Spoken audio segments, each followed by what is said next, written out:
Fala pessoal, está começando a partir de agora o BMC Estoque, seu programa com as informações do mercado financeiro no meio do dia. Vamos conferir então os destaques do programa desta quinta-feira. Varejistas da Europa vão suspender compra de carne bovina brasileira ou de derivados de carne relacionados à JBS. Movida compra a Marbor de gestão de frotas por 130 milhões de reais. Confederação Nacional da Indústria estima alta de 1,2% no PIB no ano que vem e de 0,5% para o PIB industrial. Tudo isso e muito mais, a partir de agora, no BMC Estoque. É isso aí, eu começo o estoque de hoje com boa tarde para minha companheira Rana Beltrão. Muito boa tarde para você, Rana. Ana, muito que boa tarde para você, Daniel Morales. Morales para os íntimos aqui da BMC News. Muito boa tarde para você, boa tarde a todos que estão ligadinhos, acompanhando a gente desde cedo, falando sobre o mercado. E no BMC Estoque não será diferente, a gente vai trazer os que estão movimentando o mercado no meio aí desta quinta-feira, e a gente vai repercutir os assuntos com o nosso convidado de hoje, que é o Matheus Mazão. Ele é analista de fundos da MMZR Investimentos, e também teremos os gráficos que o Alex André separa, trazendo muita explicação de tudo que está acontecendo no mercado lá fora e no mercado aqui no Brasil também, né, Dani? É isso aí, Rana. A gente começa então com os números do mercado financeiro. Vendo agora o Ibovespa subindo 0,75% aos 108.236 pontos. Separei aqui no gráfico do mapa do calor do Profit Pro da Nelogica. O mapa do calor eu deixei hoje ele junto, nem os positivos e os negativos juntos. Então a gente tem Lame 4, lojas americanas subindo 8,77%, a Cielo está caindo 3,86%, Companhia Siderúrgica Nacional subindo 3,90%, Gafisa caindo 3,20%, e ainda nos que estão subindo, Bradespar 3,04%, Uzi Minas, Vale subindo, Magazine Luiza 2,11%, Gerdau 2,16%, Petri4 1,71%, Gerdaumet 1,66%, Suzano Papel está subindo 1,17%, Semig 0,57%, Vivo Telefônica aqui 0,60%. Tem Itaú Unibanco também, Bradesco, Cirela, quem mais? Ambev, Embraer, tudo subindo. Descendo nesse momento, caindo agora, Cielo, como eu falei agora há pouco, Gafisa, BRF, que mais temos aqui? Localiza, MRV, que mais? Banco do Brasil, tudo caindo nesse momento. Você tem aqui a maior queda agora nesse momento é Melius, com menos 7,29%. Mas como eu disse também tem Via, tem BID4, Interbanco caindo também, Cielo caindo, Eletrobras, TOTUS, JBS, que mais? GetNet caindo, Rumo, Ezetec, Banco Pan, Eneva, enfim. E no dólar está caindo 0,60% agora nesse momento, aos R$ 5,71. Rana? Pois é, vamos seguindo aqui com atualizações sobre o mercado lá fora. Vamos recapitular aqui, ver como é que as bolsas lá na Ásia fecharam. Hang Seng fechou em alta de 0,23%, Xangai subiu 0,75% e Nikkei lá no Japão, a gente vê aqui que teve uma alta mais expressiva, fechou aí com alta de 2,13%. Quando a gente dá uma olhada aqui nas bolsas na Europa, DAX na Alemanha está operando agora em alta de 1,21%, FTSE no Reino Unido 1,39% de alta, CAC na França sobe 1,32% e o índice Eurostoxx está igualzinho aí o índice aí da França está subindo, então, 1,32% também. Vamos dar uma olhada aqui nas bolsas lá nos Estados Unidos, porque Dow Jones está subindo 0,68%, S&P 500 está subindo agora 0,19% e Nasdaq é a única que está recuando, caindo agora 0,62%. Já em relação ao barril do petróleo, o petróleo está subindo hoje. O petróleo Brent sobe 1,60% aos $75 o barril e o petróleo WTI sobe 2,10%. Comercializado agora a $72 o barril também. E a gente segue de olho no mercado lá fora, porque o Banco Central Europeu cortou mais estímulos à economia da zona do euro hoje, mas prometeu apoio para o ano que vem, confirmando a inflação e indicando também que qualquer saída em relação à política monetária, excepcionalmente estimulativa, aí, será lenta. A gente vai entender um pouco mais sobre isso com a Giovanna Locatelli, nossa correspondente lá nos Estados Unidos, que está de olho nesse assunto e tem mais detalhes para a gente. Boa tarde, Giovanna. Boa tarde, Hanna. Boa tarde, Daniel, e a todos que estão conosco nessa tarde. Verdade, Christine Lagarde, presidente do Banco Central Europeu, terminou a fala dela agora há pouco e eu destaquei alguns pontos importantes. Inflação. Segundo Lagarde, a aceleração da inflação reflete a escalada de preços de energia na região. Há incertezas, mas os preços de energia devem estabilizar no ano que vem.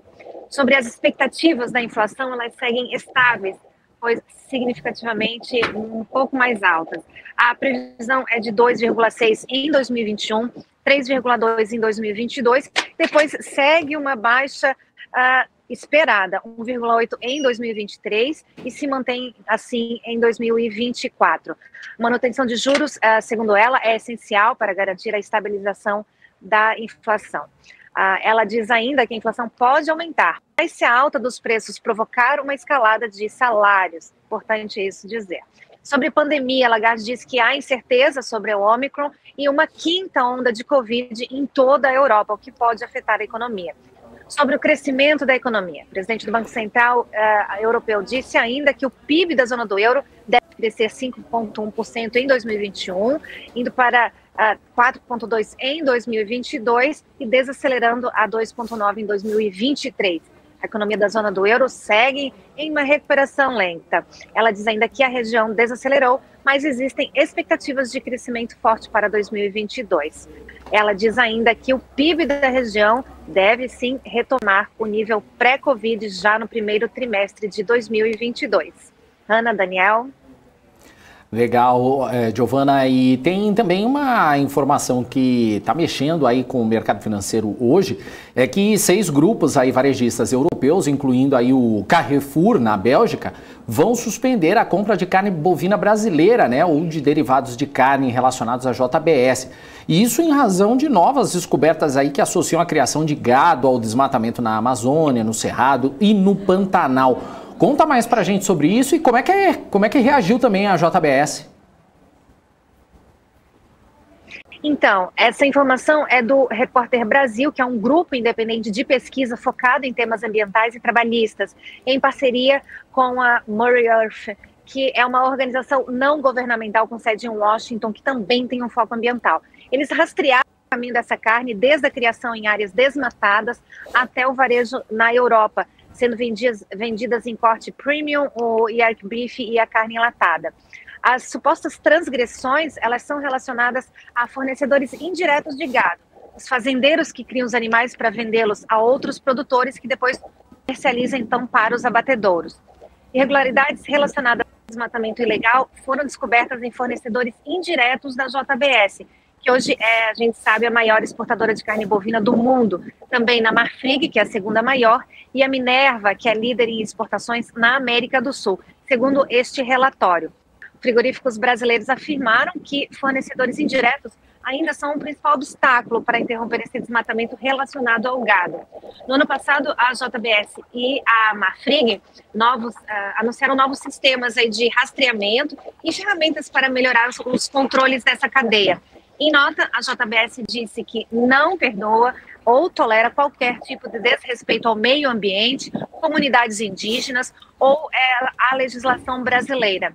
A Marfrig disse que cumpre todos os critérios de compliance socioambiental e já a Minerva se isentou, disse que os fornecedores citados no relatório não constam na lista de fornecedores da empresa, acrescentando ainda que as fazendas que vendem gado diretamente para a companhia estão regulares. Então, claro, a gente vai ver, né, Daniel e Hanna, como é que isso vai se encaminhar agora para os próximos dias, para as próximas semanas, e como isso deve refletir, claro, nos papéis dessas empresas, desse setor agro aí. Com certeza a gente vai ficar acompanhando. Com certeza, a gente vai ficar de olho. Valeu, Giovanna Locatelli, muito obrigado pelas informações e até mais tarde. Até. Até essa Giovanna Locatelli, correspondente da BMC News nos Estados Unidos. A Movida anunciou a compra da Marbor, empresa que atua no segmento de gestão e terceirização de frotas, por 130 milhões de reais. De acordo com a empresa, a compra fortalece sua atuação em nichos específicos de mercado, além de aumentar sua participação em carteira de clientes no setor.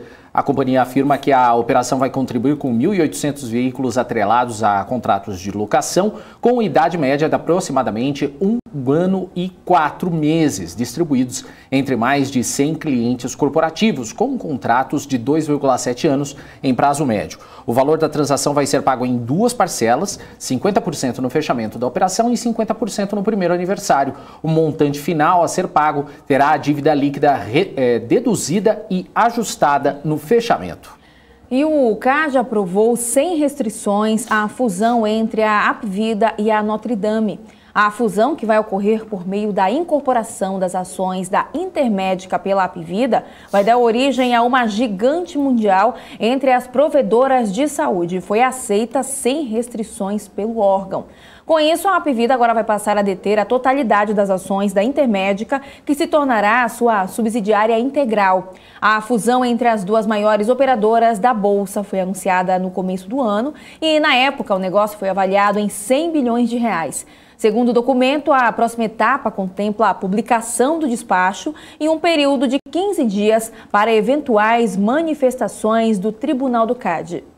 A CNI, a Confederação Nacional da Indústria, divulgou o documento Economia Brasileira 2021-2022, projetando o crescimento de 1,2% para a economia brasileira no ano que vem, a partir da superação parcial de problemas conjunturais, como inflação, emprego e normalização das cadeias globais de valor a partir do segundo semestre do ano. Os detalhes na reportagem.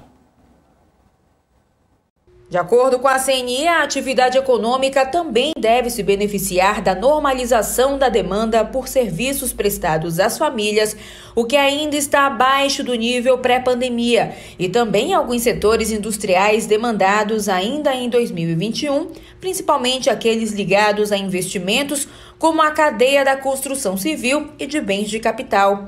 Já em um cenário mais pessimista, a previsão de expansão do PIB, o Produto Interno Bruto, fica em 0,3% no ano que vem.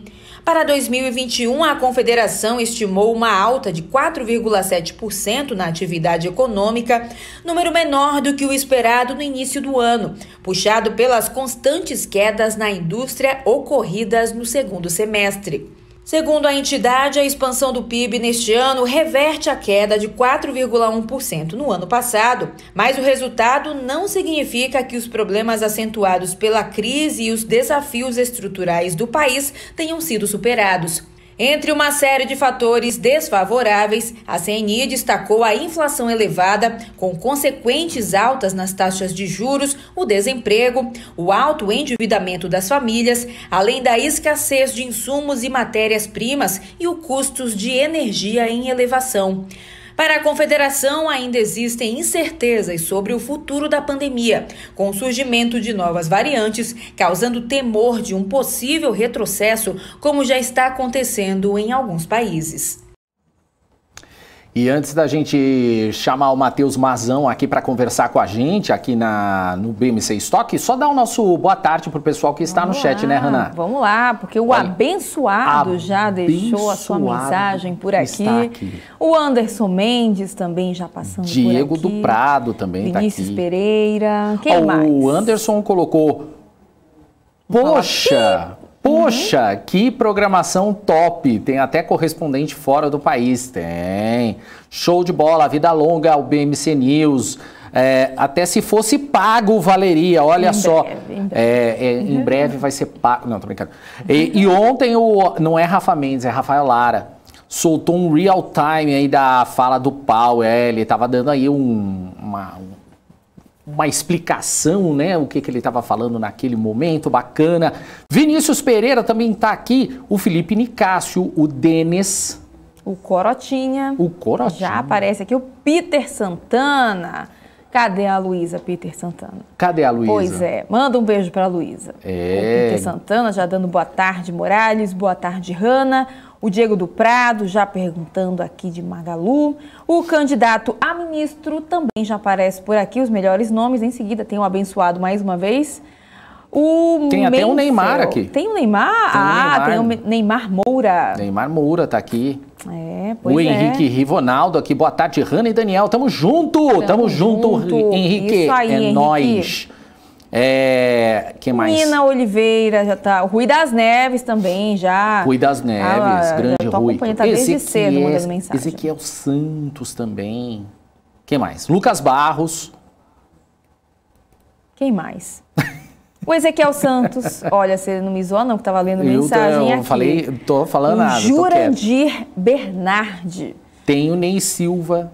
Tem o Atílio, Felipe Neto. Diego do Prado, o candidato a ministro.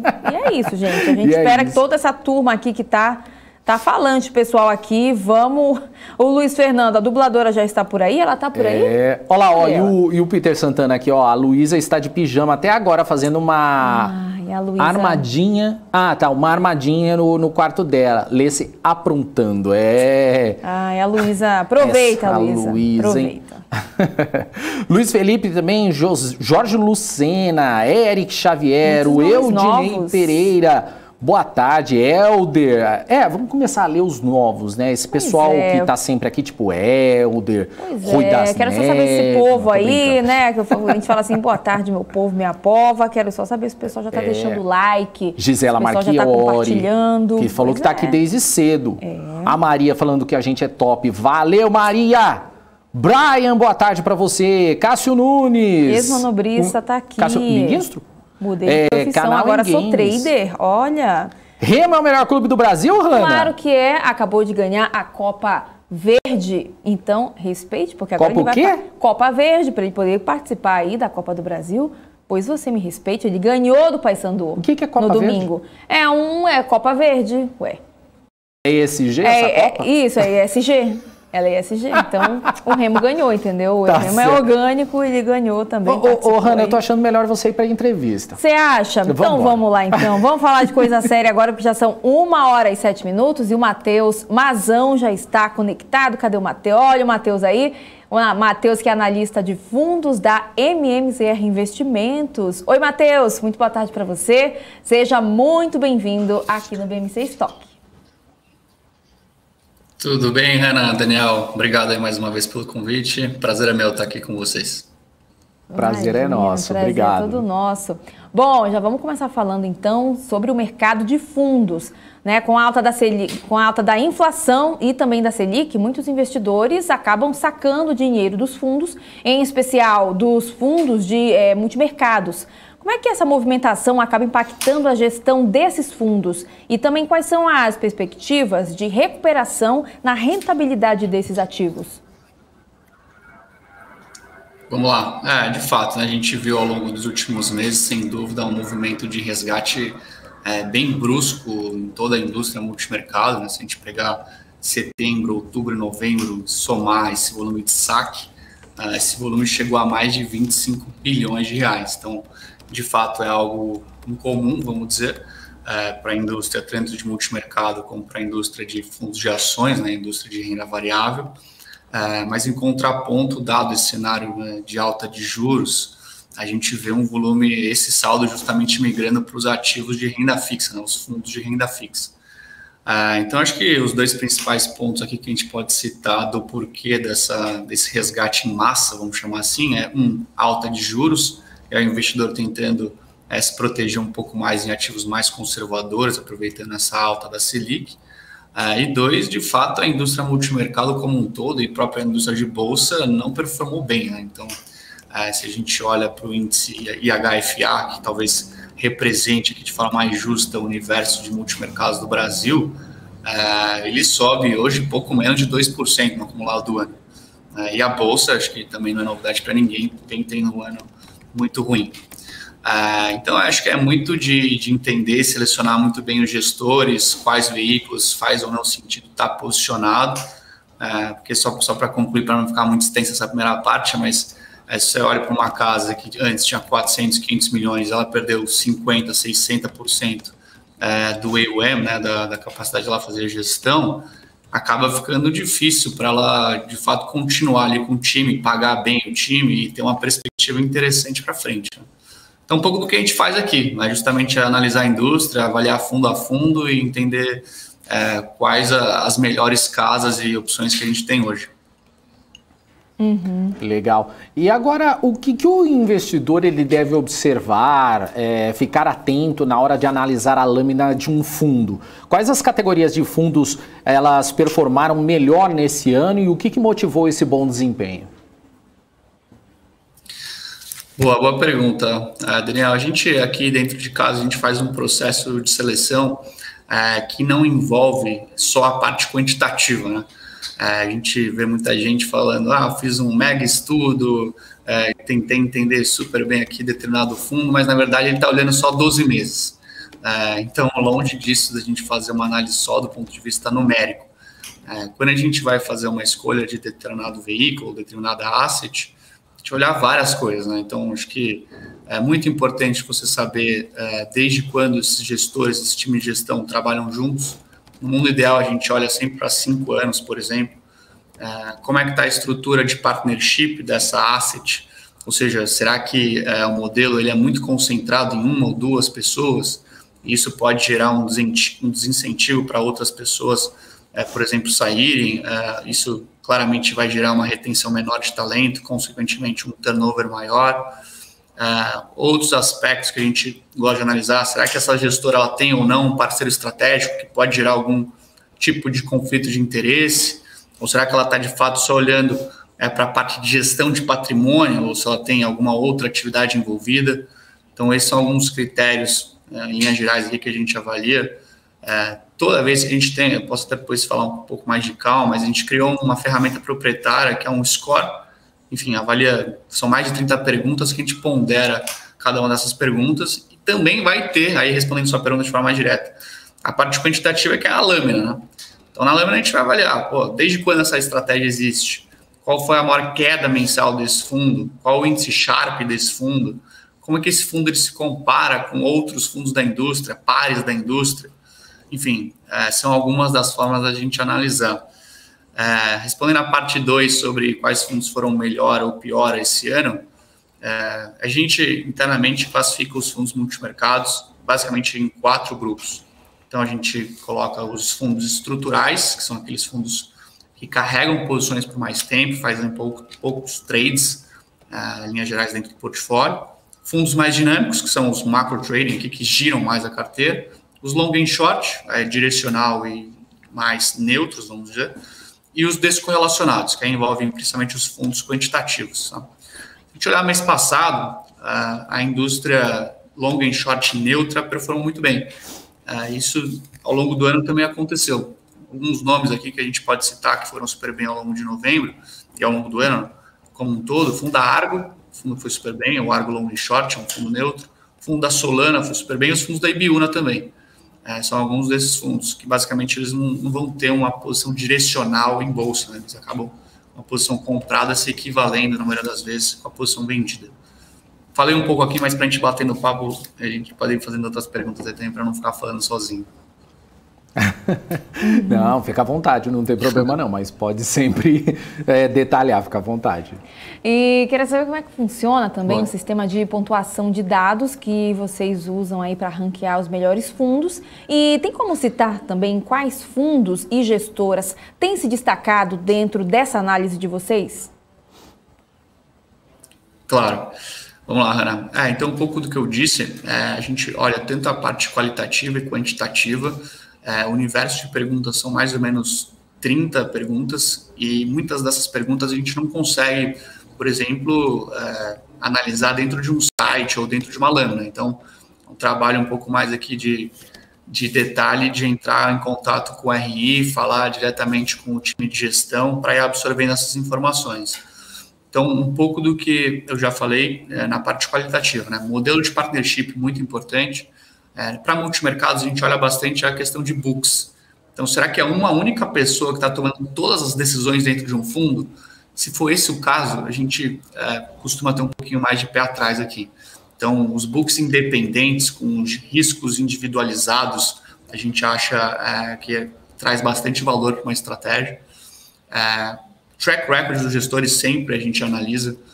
Então, o mundo ideal, quando a gente olha, por exemplo, uma asset que tenha 30 pessoas, vamos colocar aí que 15 fazem parte de fato da gestão. Tá? Dessas 15, a gente gosta de analisar, será que 50% das 15 pessoas trabalham há no mínimo 5 anos juntos? Se sim, esse é o melhor cenário. Tá? Então, esse acho que é um ponto que a gente dá bastante valor. E o ponto de turnover, né? A partir do momento que você tem muita saída, seja qual for o motivo dessa saída, a gente costuma penalizar cada um desses gestores e cada um desses veículos. Tá? Então, acho que esse é um pouco do universo qualitativo que a gente cobre aqui. Na parte quant é aquilo que eu falei. Então, índice Sharpe, principalmente nos multimercados, versus pares. Então, se o índice Sharpe, por exemplo, de determinada estratégia for 20% superior aos pares daquele fundo, também é o melhor dos mundos. Então, ele recebe uma nota máxima aqui que a gente coloca. O score ele se baseia basicamente numa nota 1, 2 ou 3. E cada pergunta a gente tem um critério para dar essa nota 1, 2 ou 3. E hoje a gente dá até mais importância ao bloco de perguntas qualitativo do que propriamente o quantitativo. Então, longe da gente fazer uma análise só baseada de 12 meses, como eu comentei, 6 meses, por exemplo, a gente, lógico, acompanha, mas não é nenhum fator determinante para a gente fazer uma alocação ou não. Quando a gente fala da indústria de multimercados, a gente gosta de analisar sempre no mínimo 36 meses, como mundo ideal, e o mesmo é válido também para o universo de fundos de ações. São esses 36 meses, tá? Então, a gente, em resumo, a gente tem basicamente blocos de perguntas de avaliação, que é o nosso score, que é a nossa ferramenta proprietária. Esse bloco, ele é diferente para cada tipo de fundo que a gente avalia. Então, se for um fundo multimercado, são 30, 35 perguntas. Se for um fundo de ações, são outras 30, 35 perguntas. É um pouco diferente, né, quando a gente vai fazer essa modelagem. E acho que a principal diferença aqui principalmente aqui na parte qualitativa, algumas questões quantitativas também. Mas, por exemplo, um fundo de ação, você tem, por exemplo, 10 analistas cobrindo 500 papéis, a gente acha muito difícil o analista ter, de fato, uma cobertura precisa sobre o que está acontecendo com aquele papel. Então, dando só mais um exemplo rápido, o mundo ideal é que você tenha um analista cobrindo, talvez, no máximo 8 papéis. Seria a proporção ideal aqui para o analista estar, de fato, acompanhando mais de perto, e tendo uma análise um pouco mais racional e com mais calma sobre o que está acontecendo. Então, esse é um pouco do nosso score, da nossa ferramenta proprietária.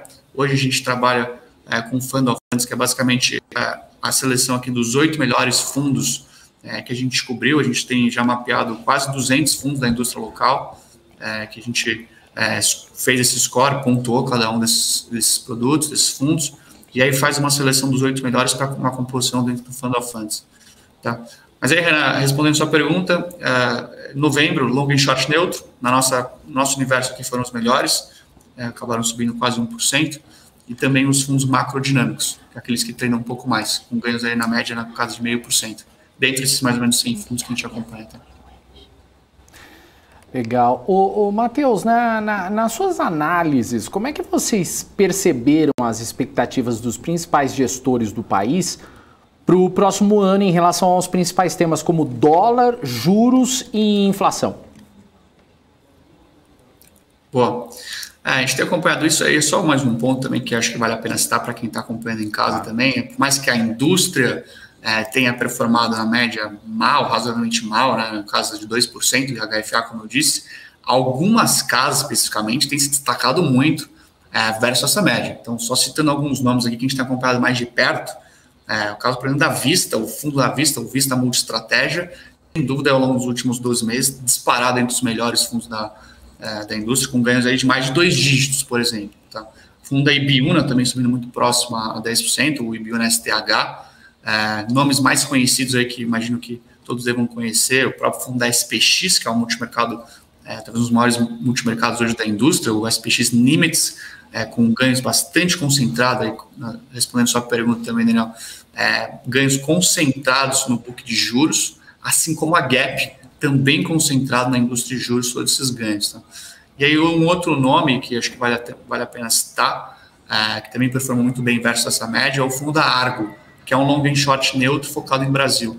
Basicamente ele ganha dinheiro com pares que ele monta na posição comprada e vendida, tanto de mesmos setores quanto de setores distintos. Tá? Ponto de vista de dólar, acho que assim, talvez é a pergunta mais difícil de um economista responder, porque envolve 200 fatores, né, vamos colocar assim. E, enfim, muita coisa é difícil da gente estar mapeado e ter uma precisão sobre o que pode acontecer daqui para frente, principalmente que a gente vai entrar no ano eleitoral. O que a gente tem visto, de forma geral, é a maioria dos gestores com uma posição mais neutra em real ou sem posição, ou acreditando geralmente aí numa valorização do real versus o dólar.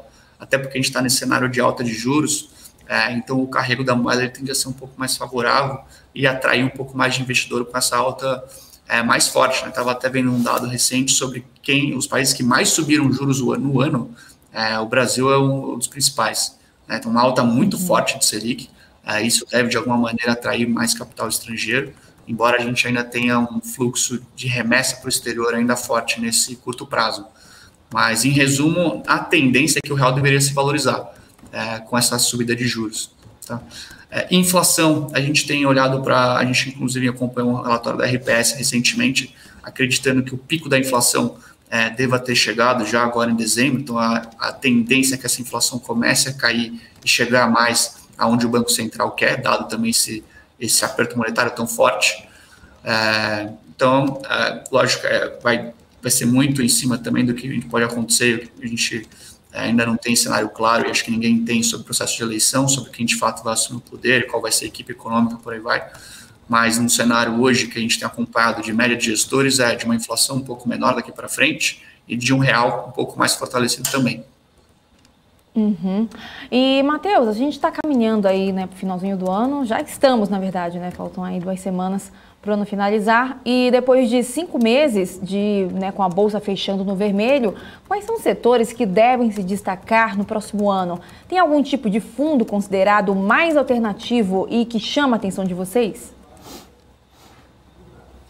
Boa pergunta, Ana. A gente, assim, na indústria, a gente hoje basicamente divide em 2 categorias, né, dentro da parte de renda variável. Então, a gente olha para os fundos long only, que são aqueles fundos que mantêm posição sempre comprada em papéis, assim como os fundos long biased da indústria, que conseguem se defender bem melhor, até porque eles podem ter posições vendidas, operar com posições long e short, ou eventualmente aumentar o caixa para essa proteção. Então, em linhas gerais, pensando para frente, no cenário de eleição, para um perfil moderado, hoje a gente descarta qualquer tipo de veículo long only, ou seja, que tem só a posição comprada e não consegue operar eventualmente com ganhos na posição vendida de determinado papel. Tá? Então, hoje a gente coloca o long only só para perfil agressivo, respeitando um percentual na casa de 10% do todo do patrimônio do cliente em fundos long only. Dado ainda, a gente divide essa estratégia basicamente em 2 nomes. Tá? O ideal aqui para um fundo de ação é que você não tenha mais do que 5% do PL total em um único fundo. Então, alguns nomes que a gente gosta aí citando, e aí o próprio gestor e o time de gestão, muito melhor do que eu, vão conseguir dizer quais os setores e papéis fazem sentido você ter dentro do portfólio, até porque um gestor, e essa é a grande vantagem de você pagar a taxa de administração para o gestor, né? Ele está ali no dia a dia acompanhando, e se porventura achar que faz sentido uma mudança pontual de algum nome, ele consegue fazer isso com uma velocidade muito maior do que eventualmente o cliente operar nome a nome, que exige uma capacidade de enxergar números que muitas vezes o cliente na ponta final não tem, e muitas vezes também é muito mais difícil você conseguir acompanhar o mercado no dia a dia. Então nomes que a gente gosta na parte de renda variável para perfil moderado, a gente tem olhado bastante para o fundo da Esquadra, que é um fundo para investidor qualificado, mas tem um histórico longo e está super bem avaliado aqui dentro do nosso cenário. O Esquadra Long Biased, eles também têm um long only, a gente hoje tem posição dentro do long biased, e o fundo da Oceana. O Oceana Long Biased, o time junto há muito tempo, gestora que existe basicamente desde no finalzinho dos anos 2000, basicamente nenhuma saída também. A gente acha que está super bem preparado para fazer a gestão dos portfólios na parte de renda variável, e também é um long biased. Tá? Na ponta long only, a gente trabalha ativamente com o fundo da Brasil Capital, que recomendamos apenas para perfil agressivo. A gestão do André Ribeiro, também o time junto há muito tempo, com um volume, um AUM já alto há muito tempo, Então, a gente também está bem confortável com essas 3 casas. Tá? Hoje são as que a gente atua de forma mais ativa. Legal. Matheus, como avaliar as taxas de administração dos fundos? Com o tempo, uma taxa elevada, ela pode correr o patrimônio? Como saber o quanto vale a pena pagar de taxa de administração de acordo com o tipo de fundo? Legal. Hoje, Daniel, basicamente a gente tem um padrão entre os fundos multimercados e os fundos de ações. Né? O que a gente gosta de avaliar e aí diferenciar é também sobre a taxa de performance. Né? Então, qual que é essa taxa padrão hoje que a gente tem dentro da indústria? Né? Basicamente os 2% ao ano, tanto para fundos multimercados quanto para fundos de ações. Muito acima disso, acho que o investidor estaria pagando um preço mais caro do que o normal, vamos dizer. Tá? Lembrando que quando a gente faz a avaliação de um fundo e olha a ponta quantitativa de performance, essa performance ela já está descontada de taxa de administração. Tá? Então, acho que esse é um ponto que vale a pena ressaltar também. Quando a gente olha só para a taxa de performance, a gente vê alguns fundos de ações, por exemplo, cobrando 20% acima do benchmark, sendo que o benchmark é o CDI. E aí é até um ponto um pouco mais polêmico. Né? A gente hoje prefere, sem dúvida, olhar para fundos de ações que cobram ou em cima do Ibovespa ou em cima de alguma taxa mais do IPCA, que aí a gente acha um modelo um pouco mais justo. Tá? Então, resumo, muito acima de 2% de administração já seria uma taxa cara, 2% seria o padrão, vamos dizer. Os 20% como taxa de performance também seria o padrão, mas é ficar atento sobre qual benchmark está sendo cobrado esses 20%. Multimercados, em linhas gerais, cobram CDI, acho que praticamente toda a indústria cobra CDI, mas na ponta de renda variável, também se atentar se está cobrando em cima do CDI ou se está cobrando em cima de algum benchmark específico de bolsa, que aí também seria um pouco mais justo, na nossa visão. Legal. Matheus, tem uma pergunta aqui no chat, eu vou repassar para você se você puder responder. É do Anderson Mendes. Ele faz o seguinte, ele pergunta o seguinte: apesar da subida de juros pelo Banco Central, temos sinalizado pelo Fed o início para março de 2022 para o final dos estímulos e início da alta dos juros. Os títulos brasileiros não depreciam frente ao Treasury? Tem um momento aqui que você pode ter uma pressão um pouco maior, né? Principalmente se a gente olhar no cenário que a gente está vivendo, essa alta de juros dos países desenvolvidos, especificamente nos Estados Unidos, tende a afetar principalmente os países emergentes, aí o Brasil acaba entrando nesse bolo. Então, o que tende a acontecer dado que a gente teve ontem, inclusive, uma reunião do Fed, com o Tom Hawke, do presidente do Banco Central americano, né, o Jeremy Powell, essa alta de juros está praticamente dada, né, ao longo dos próximos meses, e aí o Banco Central vai ter que avaliar, para ver até que ponto ele vai ter que endurecer essa alta frente a uma alta de países desenvolvidos. E aí, enfim, também a gente pode avaliar não somente a questão de juros lá fora, mas também até que ponto a gente vai passar por esse cenário eleitoral. Né? Então, se a gente deve passar por um cenário um pouco mais turbulento aí ao longo dos próximos meses, o nível de risco associado à questão política pode subir, e aí a tendência é que essas taxas de tesouros brasileiros também devam pagar um pouco mais, dado o risco maior que a gente está vivendo. Né? Então, não era somente para a questão de alta de taxa de juros dos Estados Unidos, mas também para várias frentes locais que a gente pode passar aí. Até um ponto que acho que vale destacar, que a Gap cita bastante sobre a questão de precatórios, que na visão da própria gestora não seria um ponto tão drástico como o mercado tem avaliado, mas que sim, no cenário de eleição, aí sim pode ser um divisor de águas maior para a questão fiscal. Tá? Então, acho que acompanhar com um pouco mais de calma, mas são vários os fatores. Né? Acho que a questão de alta de juros sim é importante, mas a questão de contas fiscais, cenário fiscal para frente, também deve gerar bastante preço aí ao longo dos próximos meses. E, Matheus, tem mais uma pergunta aqui do José Walter da Silva. Ele quer saber o que você acha dos fundos quants e que só leva em consideração o quant. Legal. Isso são fundos que a gente gosta, viu? Perdão, quem perguntou? Desculpa, Ana. O José Walter da Silva. Só pegando o nome dele.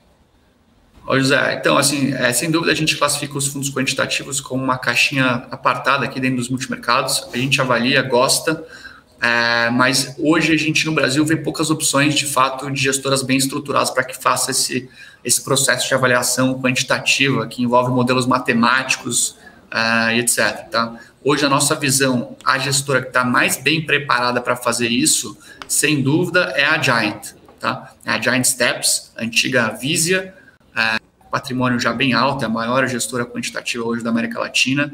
Inclusive, a XP adquiriu uma participação dentro do negócio, o que dá, de certa forma, uma linha de crédito importante para que ela comece novas estratégias. Então, ela acabou de lançar, inclusive, um fundo quantitativo envolvendo também criptomoedas, que num primeiro momento vai ter posição só em Bitcoin e Ethereum, mas que num segundo momento pode sim operar com outras classes dentro de criptomoedas, que é um mercado que a gente começa a estudar um pouco mais e que, enfim, a gente tenta absorver mais material, mas que no Brasil acho que é a primeira praticamente gestora com uma gestão mais ativa dentro desse universo de criptomoeda e que vai usar desses modelos matemáticos para fazer operações de criptomoedas, tá? Mas além disso, ela basicamente tem um multimercado que opera 100% com modelos matemáticos. Ou seja, o que é isso, né? Resumindo aqui, basicamente você tem ali um conjunto, um universo de economistas, de gestores que dão ideias e a partir dessas ideias eles comprovam essas ideias via modelos matemáticos. Dando um exemplo, talvez, será que toda vez que o Ibovespa sobe o dólar cai? Por exemplo, se essa tese for porventura, dando um exemplo super simples, tá? Mas se porventura essa tese for comprovada em modelos matemáticos de janelas pontuais, eventualmente o risco pode assumir uma posição nesse sentido. E aí eu acho que a grande vantagem hoje também dos fundos quantitativos, ele conseguir absorver tantas informações que a gente tem hoje no mundo. Então, a indústria quantitativa lá fora já é a maior de todas, entre os principais fundos dos Estados Unidos, por exemplo. No Brasil é uma indústria ainda pequena, mas tende a crescer. Só que o uso de, por exemplo, inteligência artificial, o uso, eventualmente, de você conseguir adquirir informações por outras fontes, de não só a Bloomberg, né? Você pode adquirir informações, por exemplo, em um Twitter do presidente dos Estados Unidos, do presidente do Banco Central, de alguma instituição grande, que muitas vezes a gente não consegue absorver com uma velocidade tão rápida como um robô, um computador. Então, se esse computador está bem ajustado e é um processo aqui de machine learning, né, que é o próprio robô, ele vai aprendendo conforme o tempo vai passando, isso, sem dúvida, pode sim gerar um diferencial importante até de descorrelação dentro da sua carteira. Tá? E até você tirar o viés emocional da escolha de aplicar em determinadas classes de ativo. Do porquê eu estou aplicando, eu estou comprado em juros, do porquê eu estou vendido em bolsa, enfim, do que eu estou comprado em determinada commodity. Com o modelo racional matemático desses fundos quantitativos, você tem sim uma explicação clara, numérica, do porquê você está tendo aquela posição. Então, a gente gosta, tem posição, isso faz parte hoje das nossas posições ativas, e hoje o principal nome da indústria multimercado brasileira, de gestoras locais, hoje a gente enxerga a Giant como a principal delas. Um segundo nome que a gente tem olhado também é o gestor antigo, que hoje tem um veículo redeado no Brasil e também tem um veículo dolarizado, é o fundo do Ray Dalio, né? O Ray Dalio super famoso, que tem a gestora Bridgewater, e ele tem hoje um fundo que a gente tem em posição, que é o Bridgewater Core Global Macro, que investe em diversos países, em diversas classes, e que a gente também está confortável. Legal. Matheus, uma última pergunta aqui. O Anderson está fazendo 327 perguntas, mas não vou conseguir fazer todas. Mas eu vou fazer mais uma aqui. Depois você manda um e-mail aqui, Anderson. Pode, isso, melhor. É que senão a gente vai estourar muito tempo. Eu passo meu contato para o Legal. Mas dá para responder mais uma ainda. O Anderson pergunta o seguinte, de que forma que, ao invés do car trade, vamos ter um flight to quality, que é nada mais que a fuga de capital de países emergentes para países mais seguros e confiáveis devido a essa elevação na taxa? Desculpa, Daniel, não sei se eu entendi muito bem a pergunta. Pode repetir, perdão. Posso. O Anderson pergunta o seguinte, de forma que, ao invés do care trade, vamos ter um flight to quality, que é nada mais que a fuga do capital do país emergentes para países mais seguros e confiáveis devido a essa elevação na taxa? Tem razão, e aí acho que nesse sentido o Flight to Quality, ele, olhando também para a questão de alta de juros nos Estados Unidos, né? Então a tendência é que você tem uma migração, e algumas gestoras também falam isso, de um dólar mais forte versus países emergentes.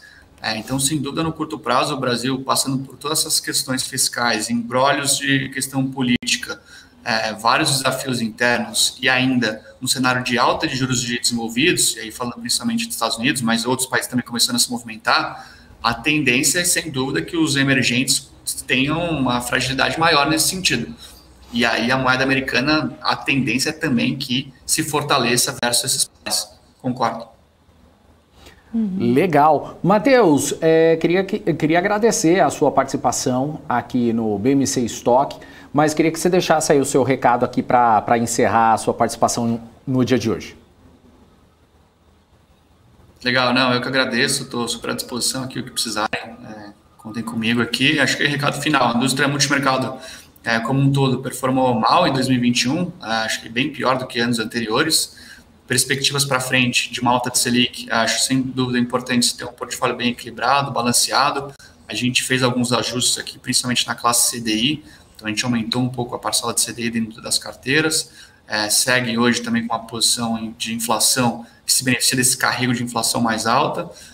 Hoje, como sugestão, a gente hoje propõe para uma carteira moderada na casa de 20% a 25% da indústria, do patrimônio, em fundos multimercados, sendo que esses 25% a gente divide nessas classes que a gente comentou, nessas 4 grandes classes. Perspectivas para frente, olhando para a parte de bolsa local, sem dúvida alguns desafios um pouco maiores, então até por isso a gente também aumentou a exposição na classe offshore dentro dos portfólios. Hoje, no Brasil, a quantidade de fundos com posição em bolsas globais e até mesmo de gestoras globais chegando no Brasil tem cada vez mais aumentado. Então, a gente hoje consegue sim ter exposição a mercados de equities globais sem eventualmente ter uma conta lá fora, ou enfim, com uma possibilidade de acesso com valores bem razoáveis. Questão de R$500, R$5.000, já consegue ter a exposição, por exemplo, a uma bolsa americana, com gestão ativa de um grande gestor, caso a Wellington, a própria Morgan Stanley, com gestão ativa para você. Além, claro, dos BDRs que você tem acesso aqui na bolsa local. Tá? Então, o recado principal é esse, nunca concentrar, acho que recado simples, mas vale a pena sempre enfatizar, ter um portfólio bem diversificado, em linha com o seu perfil de risco, entendendo outros pontos, além também da parte quantitativa, e olhar sempre o horizonte de tempo com janelas mais longas. Acho que 12 meses, tanto para multimercado quanto para ações, é nada. Então, olhar aí 24, 36 meses seria o ideal para qualquer tipo de análise quantitativa inicial. Legal. Matheus, se você quiser passar as suas redes sociais ou e-mail, que for melhor para você, para o pessoal entrar em contato, que o Anderson já está pedindo e-mail. Mandar, Anderson, se quiser mandar no meu LinkedIn, Matheus Mazão, fica à vontade para me adicionar e a gente vai mantendo contato por lá. Fechou. Obrigado, então, mais uma vez, Matheus. Um abraço para você e até a próxima. Valeu, Daniel, Hanna, prazer falar com vocês. Boas festas aí, bom ano novo. Para nós, para todos nós. Valeu. Foi nosso conversar com você. Obrigada. Até. Esse aí foi Matheus Mazão, analista de fundos da MMZR Investimentos. Hanna Beltrão. Bom, vamos lá então, porque o Alex André já está aqui no estúdio posicionadíssimo. Cadê o Alex na tela? O Alex que separa aí, ó, todo sorridente. Quinta-feira, né, Alex? Sei como é. O Alex separa aí sempre os gráficos, trazendo, né, fazendo um panorama, explicações do mercado internacional e do mercado nacional, né, Alex? O que a gente tem hoje? É isso aí, Hanna. Ainda não sextamos, né? Ainda tem Quase. mercado, tem bastante mercado desse ano. Mas hoje a gente trouxemos sempre os 10 gráficos, né, para comentar hoje, falando um pouquinho sobre Covid, China, né, Estados Unidos, Europa, todo o contexto global, né?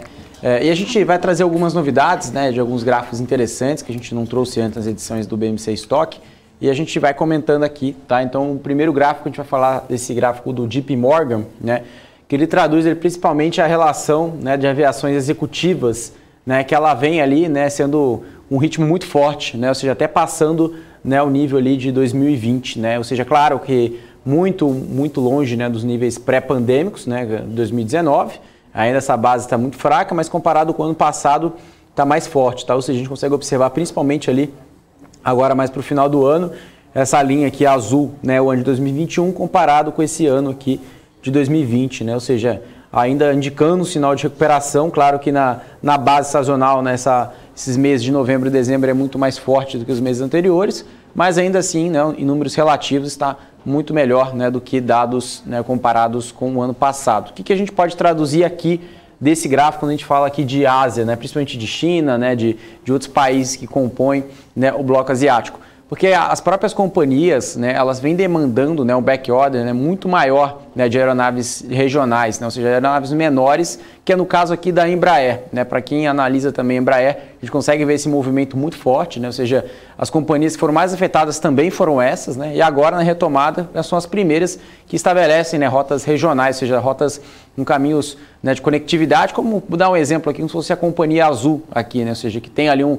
hub, né, com uma conectividade muito grande, né, uma malha aérea que conecta, né, todos os pontos aqui do Brasil, e lá na Ásia, né, tem diversas, né, airlines que operam nesse sentido, né, ou seja, nessa relação de conectividade, que demandam aeronaves como a E1, E2, né, de passageiros da própria Embraer. Tá? Então, a gente tem que ficar atento em relação a isso, inclusive até a própria pandemia, né, trouxe a Embraer ali postergar alguns pedidos, mas não teve nenhum cancelamento, né, durante a própria pandemia, e agora o mercado enxerga essa relação, né, de retomada de pedidos, que tem ali também a mesma toada que a gente está vendo ali da própria Airbus e também da Boeing, né, que as grandes airlines também no mundo vêm retomando pedidos, e até uma delas também acelerando também os próximos pedidos, ou seja, que venham antes, né, que tem ali uma retomada para 2022 um pouco melhor. Tá? Então, a aviação executiva também está muito forte, e esse gráfico a gente fala aqui de aviação, né, principalmente relacionado a negócio, né, ou seja, o business flights. Tá? Bom, agora se a gente comenta aqui sobre turismo, né, que tem muito a ver com relação, né, à aviação, né, ou seja, principalmente a demanda de passageiros, esse gráfico também fala em relação, né, ou seja, da região da Ásia-Pacífico, né, ou seja, de turismo internacional dos maiores países da região. Né? A gente está falando aqui de Austrália, Índia, Indonésia, Japão, Malásia, Nova Zelândia, Filipinas, Singapura, Coreia do Sul, Taiwan, Tailândia, Vietnã e Hong Kong. Tá? São esses países pesquisados. Acho que nessa linha do gráfico não dá para entender muito bem qual país que está tendo uma variação maior, mas o intuito desse gráfico que eu trouxe aqui é uma relação, né, ou seja, de turismo internacional comparado com os níveis de 2018, né, ou seja, 2018 e 2019, né, ou seja, o nível pré-pandêmico. Olha o tamanho da queda, né, provocado pelo Covid, e ainda não tivemos, né, nenhuma retomada tão forte. Só a Nova Zelândia que chegou ali a apresentar uma retomada até, mas devolveu tudo. Então, ou seja, ainda estamos ali com um gap muito grande, né, de turismo internacional por parte ali do bloco Ásia-Pacífico, onde tem ali a maior população concentrada ali, né, ou seja, a gente está falando, né, tanto de Índia, né, também de Hong Kong, Singapura, então ainda não teve um grande aumento. Também, claro, a gente reflete aqui no Brasil essa mesma leitura, né, ou seja, países também como o Brasil, Rússia, Turquia, outros países que também têm essa relação turística muito forte, né, ainda não chegaram ao nível pré-pandêmico. Só pegar os dados, né, tanto, né, de receita por passageiro, né, também, isso também vem no médio prazo, né, a gente consegue observar ainda que tem uma retomada, mas ainda não chegou ainda, né, no nível, né, pré-Covid. Tá? Tanto o custo, quanto receita, quanto ocupação, esses dados aqui a gente consegue observar nas empresas brasileiras, e olhando para fora, né, os peers, quando a gente fala aqui de demanda internacional, ainda está muito fraco, né, ou seja, muito baixo, pela demanda da variante Delta e agora, né, consequentemente, pela variante da Omicron. Tá? Bom, se a gente está falando de Covid, né, a gente vai trazer o contexto agora, né, ou seja, de novos casos da média móvel de 7 dias lá na África do Sul. Tá? Então a gente compara aqui com a variante Delta com a variante da Omicron. Para quem nos acompanhou ontem, né, no BMC Stock, colocamos em gráfico também, né, que a variante Omicron vem perdendo força na África do Sul, né, por outro lado vem ganhando força em outras regiões do mundo, mas por lá tem ali uma descendência, ou seja, vem caindo, né, no curtíssimo prazo, então o mercado vem colocando um pouco mais de otimismo, onde foi o epicentro da pandemia. Por outro lado, comparado com a Delta, né, o efeito foi muito maior, ou seja, claro que em relação ao número de casos, né, foi muito mais forte, né, a transmissibilidade, mas tem ali uma tendência de queda, né, para a Omicron. Tá? Então, ou seja, tem um dado positivo por lá, e isso pode acontecer aí nos diversos países do mundo, caso, né, essa tendência se perdure. Tá? Bom, se a gente está falando que na África do Sul, né, a situação está ficando um pouco melhor por lá, né, Por outro lado, o Reino Unido está vendo, né, os seus números de casos batendo recordes históricos, tá? Então, ou seja, em relação a novos números, né, de casos, né, de Covid, principalmente pela Omicron, vem batendo ali próximo da ordem de 70, né, 80 mil casos, né, diários, tá? Então, ou seja, isso vem preocupando bastante essa nova onda ali do Covid, ou seja, a gente conseguiu observar ali desde agosto até outubro, né, uma diminuição do número de casos, inclusive alguns países começaram a flexibilizar, né, no segundo semestre ali, após ali julho, e depois agora retomando os lockdowns, né, em outros países também que a gente observou, né, a própria Holanda, a Áustria, diversos países vêm adotando, né, essa restrição maior, e até o próprio Reino Unido também, né, adotou cada vez mais uma restrição provocada pela pandemia, tá? Então, aqui no Brasil também está essa grande discussão, né, sobre a relação também das aéreas pedindo aí, né, cada vez mais o comprovante de vacina para entrar aqui no país, né? Isso também chegou até o próprio STF. Bom, agora a gente tem aqui em relação às regiões, né, que tiveram ali o maior progresso, né, de vacinação, tá? Lembrando que esse gráfico, né, a gente pegou até o dia 14 de dezembro, tá? Então a África foi o continente ali que menos se vacinou, né? Também a gente consegue ver o Oriente Médio também teve um avanço forte. A própria Europa, né, também o bloco Ásia-Pacífico, lembrando que somente a região da Ásia-Pacífico, né, vacinou teve um avanço, né, de 67%. Né, lembrando que tem uma grande discussão, né, sobre a relação da vacina da Sinopharm, ou seja, da própria Coronavac, principalmente em relação que foi divulgado um estudo, né, que não tem ali uma grande proteção, né, ou seja, uma grande imunidade comparado ali, né, com essas duas doses com a Omicron, né? Então tem diversos também estudos, né, com outras vacinas, né, a própria Moderna, a própria Pfizer vem fazendo estudos para entender esse tamanho de eficácia e até mesmo com a dose adicional, tá? Então isso traz uma preocupação por lá. Inclusive, como a gente falou, né, até reitera-se, né, do dado anterior, né, do gráfico anterior que a gente comentou sobre isso. América Latina, né, a gente conseguiu observar, inclusive o próprio Brasil tem um grande peso nisso, tá? Então a gente vai passar aqui no próximo gráfico, a gente vai falar também sobre esse peso do Brasil, que são um dos países que mais se vacinam no mundo, e também vem liderando Estados Unidos e também Canadá junto nesse bloco, tá? Que chega ali próximo a avanços de mais de 70%, e o mundo inteiro, né, compilando o mundo inteiro, são um pouco mais de 55%, tá? Ou seja, de avanço de vacinação. Esse gráfico a gente comenta aqui sobre a dose adicional, né, ou seja, principalmente a terceira dose da vacina. Israel vem liderando com mais de 45% da população vacinada com terceira dose. Em seguida pelo Reino Unido, que já passou ali de pouco mais de 10%. Singapura ali na ordem de 10% também. Camboja, né, também temos Estados Unidos, França e olha o Brasil aqui, né? O Brasil mesmo que está em torno ali de 4%, 3%, 5%, mas o Brasil ainda está nos países que mais se vacinam, né, terceira dose do mundo, né? Em seguida tem a própria Tailândia, olha que a Alemanha embaixo do Brasil, né? A Alemanha, a Rússia, a Malásia e a Coreia do Sul, tá? Então, ou seja, a Coreia, os países que menos se vacinam, seguido pela Rússia, também não é nenhuma grande novidade, né? Para quem nos acompanha aqui no BMC Stock, a gente já traz esses gráficos já faz algum tempo, só vem atualizando o cenário, tá? Bom, quem observou ontem, né, o principal evento, né, global foi ali um anúncio do Fed, né, ontem 4h30 da tarde, né, o próprio Jerome Powell, presidente do Fed, anunciou, né, que vai ter aí subidas, né, altas de juros após, né, o tapering se encerrando ali em março, e tem três subidas, né, 3 altas de juros contratadas para 2022 e 2023. Então, esse gráfico a gente consegue já traduzir, né, lembrando que a gente trouxe nessa semana antes da reunião do Fed, a questão, né, da perspectiva do Goldman Sachs, né, para aceleração do tapering, que agora saiu de 15 para 30 bilhões de dólares, e também a perspectiva de aumento de juros após, né, a retirada de estímulos. E hoje também foi marcado, né, pela reunião do Banco Central da Inglaterra e também o Banco Central Europeu sobre essa relação de estímulos, né. Lá tem uma preocupação adicional pelo Covid, né, também, claro, os Estados Unidos também vem sofrendo. Ontem eu trouxe um gráfico também falando sobre Nova York, que vem crescendo freneticamente o número de casos, né, grande parte ali, grande peso pela Omicron, mas por outro lado, nos Estados Unidos tem ali essa preocupação adicional, né, pela relação principalmente da inflação, né, que ele vem pegando, por isso que esse aumento de juros, que a atividade econômica vem indo muito bem, obrigado, né, por lá. Bom, esse gráfico aqui, né, a gente já comentou um pouco desse gráfico também anteriormente, esse gráfico um pouco atualizado, né, esse gráfico que a gente fala aqui do lead time de entrega da Apple, né, que fala um pouco mais sobre a cadeia de supply chain global, né, esse gráfico do Goldman Sachs, tá?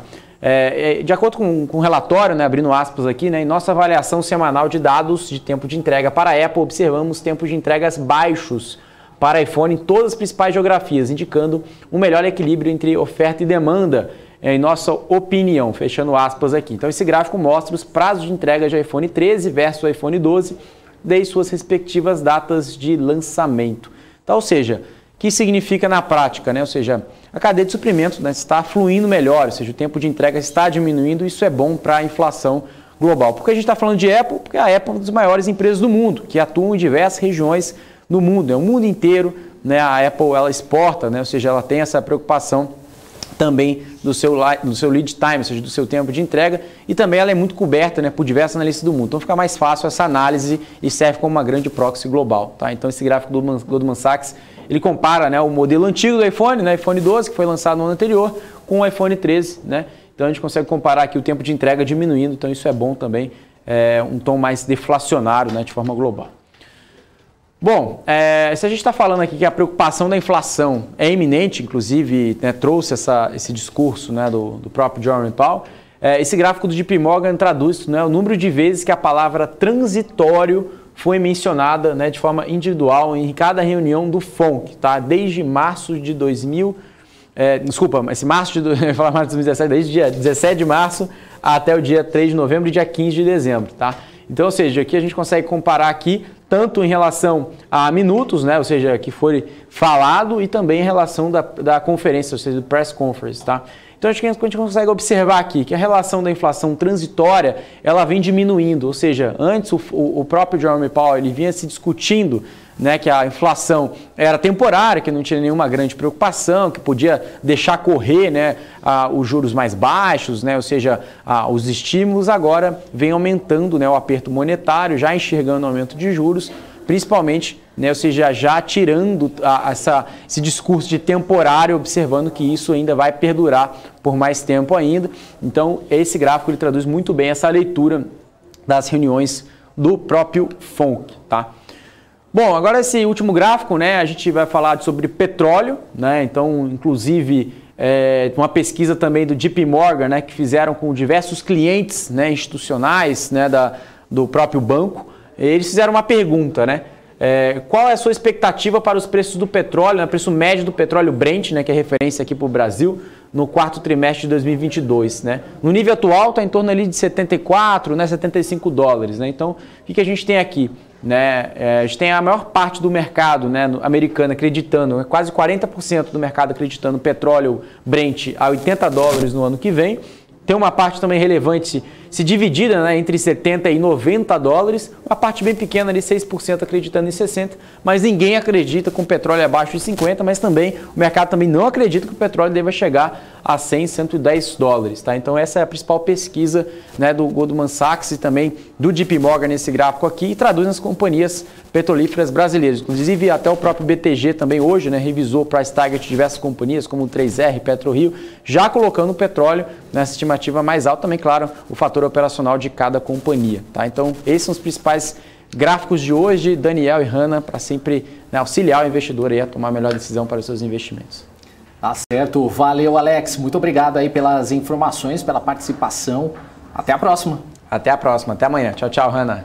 Tchau, Alex. Amanhã é dia de sextar. Bom, vamos, enquanto isso, a gente, né, continua trazendo muita informação nessa quinta-feira. Falando agora do Grupo Soma, que fará hoje um leilão de venda na B3 para a alienação de ações ordinárias de emissão da companhia. Os papéis são oriundos de frações remanescentes da incorporação das ações da Hering e serão vendidas 15.271 ações ao preço referencial aí equivalente ao fechamento do pregão de ontem, em torno de R$ 13,12. A operação terá como intermediadora o Itaú, corretora de valores. E o Congresso Nacional divulga hoje emenda constitucional sobre as mudanças na PEC dos precatórios. O texto base aprovado ontem em primeiro turno conta com trechos não promulgados da versão, sendo para a PEC dos precatórios como os limites de pagamento dessas dívidas e a aplicação dos recursos economizados em 2022 exclusivamente em Seguridade Social e em programas de transferência de renda. será divulgado na sessão solene marcada ainda nesta tarde no plenário do Senado. O texto do Senado definiu que os precatórios do Fundef, o Fundo de Manutenção e Desenvolvimento do Ensino Fundamental e de Valorização do Magistério, vão ficar de fora do teto de gastos e que os pagamentos serão feitos em 3 parcelas a partir de abril do ano que vem. A Câmara manteve a regra de 3 parcelas pagas ao longo do ano, mas suprimiu as datas. A oposição continuou contrária à matéria e os parlamentares ainda afirmam que o trecho promulgado na semana passada do governo federal já tinha recursos suficientes para bancar o programa social Auxílio Brasil, substituto do Bolsa Família. Pois é, e a gente segue aqui, né, com mais informações. Falando agora, vamos trazer informações do mapa do calor, Dani, rapidinho. Vamos lá. Para a gente ver como é que está agora. A gente até agora não conseguiu dar uma olhada rapidinho aqui. Deixa eu só aumentar aqui a minha tela. Vamos lá então, porque o Ibovespa agora está subindo 0,84% e ele está agora aos 108.334 pontos. Ele abriu aos 107.432 pontos, chegou aí a uma máxima de 109.034 pontos. A gente vai monitorando então, trazendo as informações para vocês. Já aqui no nosso mapa de calor, a gente consegue ver aí na tela, quem não consegue ver está só ouvindo a gente, está bem dividido, né, entre as maiores altas, as maiores baixas, com destaque aqui, vou falar rapidinho das maiores quedas, tem Melius destacando aqui, caindo 7,58%, na sequência tem Banco Inter recuando 4,06%, Via está agora recuando 5%, está redondo aqui, que a gente consegue analisar. E também do mesmo bloco aí das varejistas, tem Lojas Renner recuando 2,48%, Pets também cai 1,51%. E depois aqui, deixa eu ver se tem mais alguma empresa aqui do setor para a gente fechar. Eu acho que a maior parte tá aqui nas que estão subindo. Daqui a pouquinho a gente fala delas. E aí, ainda falando aqui das maiores quedas, tem TOTUS recuando 3,43%. Elet 6 está agora caindo 2,27%, assim como Elet 3, que agora recua 3%. Depois tem Eneva caindo 2,12%, JBS 2,13%, Redditor 1,64% de queda. Banco BTG Pactual está aí recuando 1,99%. Na sequência a gente tem GetNet caindo 3,95% também. E aí depois tem os shoppings aparecendo aqui, tem JHSF caindo 1,25%. Depois tem as aéreas aqui que estão aparecendo, já tem Gol, tem CVC também, né? Empresas aí do setor aéreo, de viagens. E a Gol agora está recuando 1,25%, CVC 1,12% de queda também. E aí depois tem BR Malls caindo 1,35%, Dexco também 2,33% de queda. Pão de Açúcar recua 0,98%, Equatorial 1,14% de queda, Multiplan cai agora 0,90%. E tem várias empresas aqui também do setor de shoppings, as elétricas aparecem bastante aqui entre as maiores quedas, tem Semig, tem Engie 11 também e Copel que aparecem aqui caindo. Vamos falar agora das altas, porque tem Amer 3 e Lame 4 disparando aí nas altas de hoje. Amer 3 sobe 9,80%, Lojas Americanas está agora subindo 9,51%. E aí depois tem Qualicorp subindo 8%, CSN, Siderurgia Nacional, está agora a 3,70% com essa alta nesse momento. A Apvida está agora subindo 3,61%. A Vale está também entre as maiores altas de hoje, subindo 2,60%. Depois tem Bradespar subindo 2,62% também. IRB está subindo hoje também, né? Está com alta aí de 2,53%. Depois a gente tem Petri 3 subindo 2,72%. O setor de educação também aparece aqui. Cogna está agora com ganhos acima dos 2%. A gente vai monitorando aí. E os bancos aparecem também por aqui. Os bancões, tem Santander subindo 1,26%. Depois tem Bradesco subindo agora 1,9%. Deixa eu ver se tem mais algum bancão aqui para a gente dar uma olhada. Banco do Brasil sobe 1,28% também, assim como o Itaú, que sobe 0,64%. Vamos falar do dólar agora, deixa eu dar uma leve atualizada aqui. Falar do dólar rapidinho, porque o dólar nesse momento está caindo 0,21%, cotado a R$ 5,66. E a gente segue trazendo ainda mais informações aqui no estoque, falando agora da Petrobras, que anunciou hoje a aprovação aí da venda de até 100% das ações que detém na Braskem em oferta pública que ultrapassa os 30 bilhões de reais. Segundo o fato relevante, a petroleira comunicou que a venda será feita por meio de oferta pública secundária de ações, um follow-on em conjunto com a Novonor, que totaliza aí 32 bilhões de reais. A estatal informou também que celebrou um acordo preliminar ao investimento com um caráter de carta de intenções com a Novonor, que, além de intermediar a transação, estabelece também diretrizes para a migração da Braskem para um novo mercado.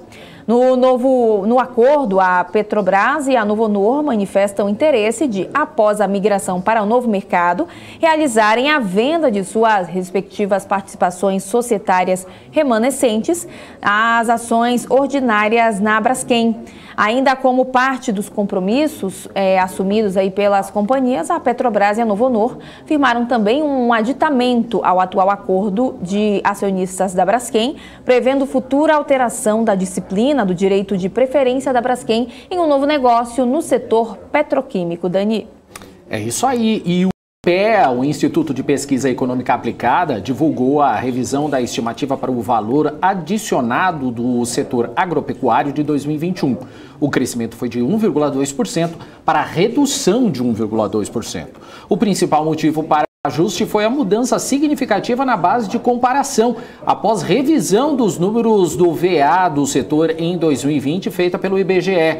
Os pesquisadores levaram em consideração nesta nova previsão a queda da produção de bovinos no terceiro trimestre deste ano e as reduções nas estimativas do levantamento sistemático da produção agrícola para as produções de milho, cana-de-açúcar e laranja.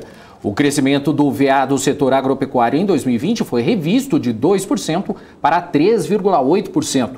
A soja é a única que apresenta perspectiva de crescimento este ano, mais de 10,5%.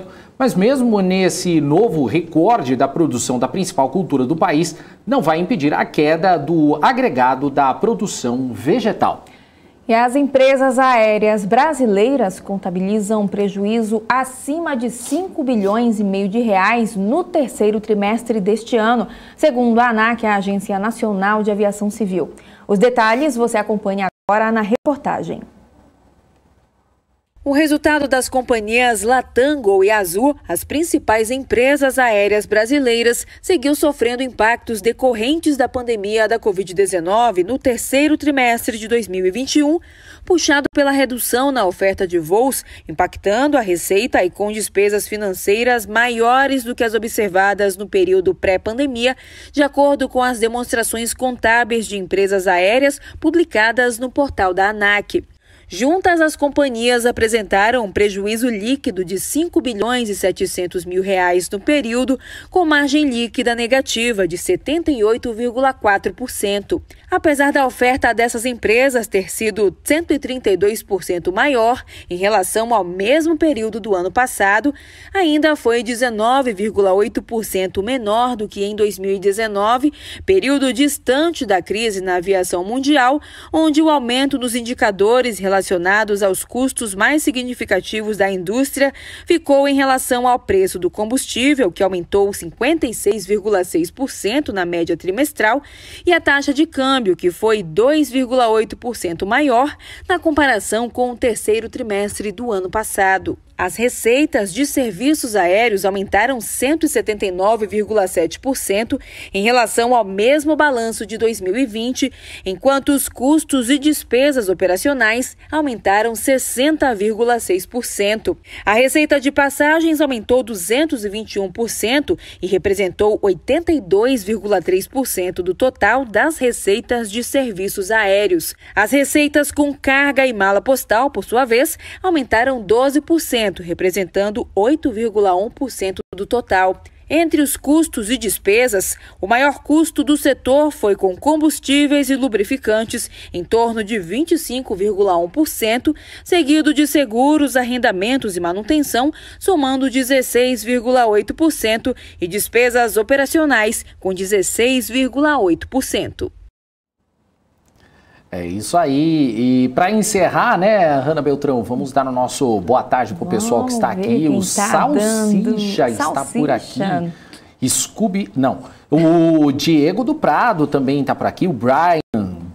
O Ranchel Ferreira.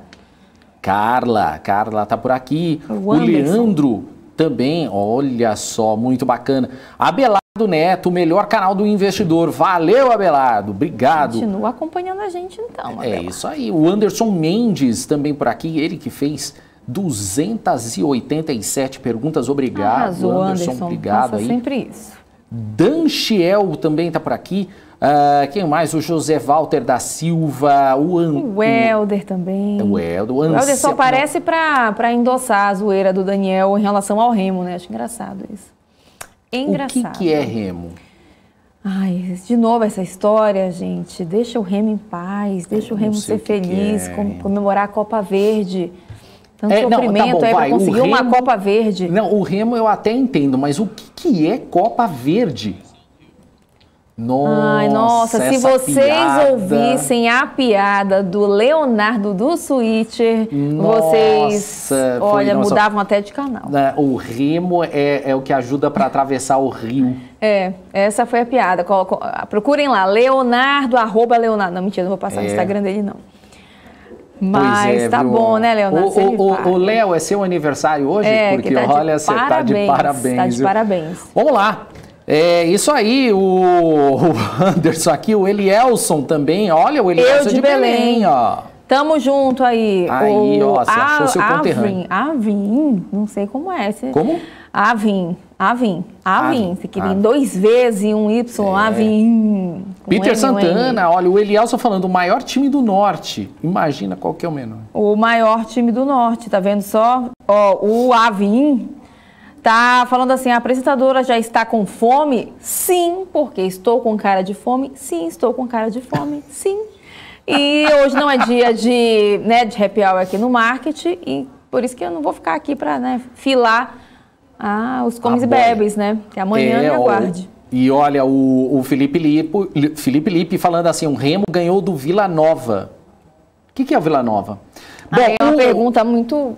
E o Rafael Padilha aqui já dispensando a gente. Bora pro marketing, chega mais Felipe Cabral e ganha em caixa alta. Bom, então eu tô me encerrando tal. Valeu, muito obrigado. E o Cássio Nunes falando que ele não é o ministro Cássio. Valeu, obrigado. A gente pensou que você era... Ele é o goleiro Cássio? Eu pensei que ele era importante. Não, brincadeira, viu, Cássio? Não, isso é importante então, sim. Valeu, um abraço pra você. Muita conversa, pouca ação, né? Eu já tô sendo... O pessoal do chat aqui já não quer mais papo comigo, então é hora, né, de dar tchau. Né? Então, tchau. Tchau. Então é isso, gente. A gente se vê amanhã novamente. Então é isso. Acompanhem aí o marketing com as principais notícias também do mercado. É isso. Um beijo. Tchau, tchau, Daniel Moraes. Valeu. Beijo, Hanna. Tchau, tchau. Até amanhã.